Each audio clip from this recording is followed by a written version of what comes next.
Hi guys, here's a quick video regarding the cockpits of a Bell 407 that I designed recently. It is based on the Bell 407 by Dreamfoil Creations.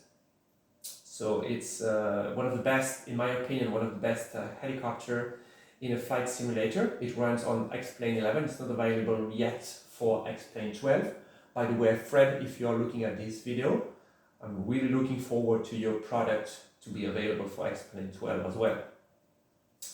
Now, I think the best way to show you guys how I use this is to go through the startup procedure very briefly. It will not be very accurate. I mean, I just know how to start these things, but I'm not rated on the Bell 407. So if there's a real Bell 407 pilot around here, don't blame me for not using the correct startup procedure. It's just a way for me to show you how to operate this thing. Alright, so first of all, we will turn the battery on, which is here. Now, as you can see, the goal is to be able to turn on switches, and they have to be at the exact position. They are both in real life and in the sim. Now, we have this annoying noise here. I'm going to press the button to cancel it. Okay, so battery is on. I'm going to turn on the beacon light, which is right here. As you can see, I can easily reach the switch I want without even seeing my hand. My hand is not depicted in the flight sim. So battery on here. I'm going to turn the valve, the fuel valve on. So here it is. There's also a sensor for the switch guard, as you can see, depending on its position. And I turn it on right here. I'll put the throttle twist in the idle position. All right.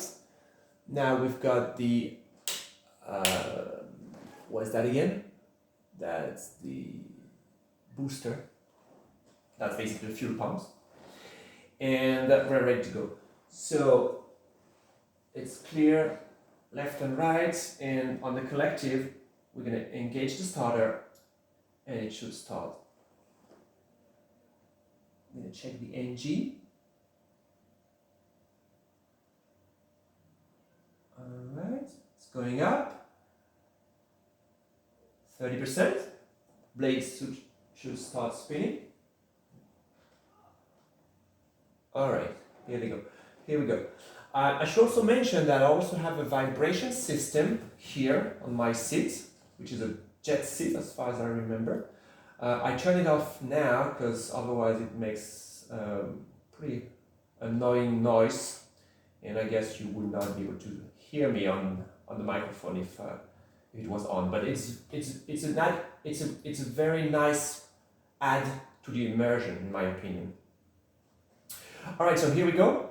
This is started. Not sure we can hear the noise or the sound of the engine. Okay, here we go, it's on. I can put the headset, so I don't have any specific button for the headset, any specific switch, so I just assigned a switch to my cyclic. When I press it on, I have the headphones on now. So I'll keep going with the startup procedure. I need to turn the generator on. We've got the hydraulic on. As you can see, the light is going off. We also have the master avionics on. Here we go. And we're going to turn on those switches here. Okay, nice working. All right, here we go. If we go here to the instrument panel, the radio part, we can turn the GNS 430 on, and we also have transponder.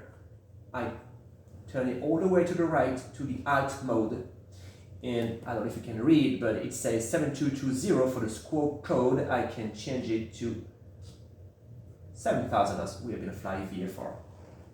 And the last one here is the that's the ADF for the NDB. As you can see, the needle is moving. There is an ADF we're close to Lyon Airport here in France, and that's not the one.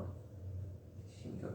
And there's an NDB with 388 kilohertz frequency nearby. All right, What else do we have to do? We have to cage here, so we can pull the cage button for the horizontal, for the attitude indicator. Okay, we are good to go. We can turn the twist, the throttle all the way to the flight position, and the RPM will go up. Now, just quickly I can show you that overhead panel as well, where you have all the breakers that are fully functional. And if I pull one out like this, as you can see, I don't know what it does. Actually, I don't know which one I pulled out, but it's definitely going to do something. All of them are functional. The last part which I want to show you is this light here, which is totally useless but still cool, because as you can see, I can move it in both Y and X position, and it's moving the same way in the sim. Now we are good to go. I can take it for a quick spin. All right. So I'm not going to take off here. I think there's no point, but you get it, right? So we are hovering now with the flight controls at the exact same position in real life and in the sim. And I'm going to show you this as well.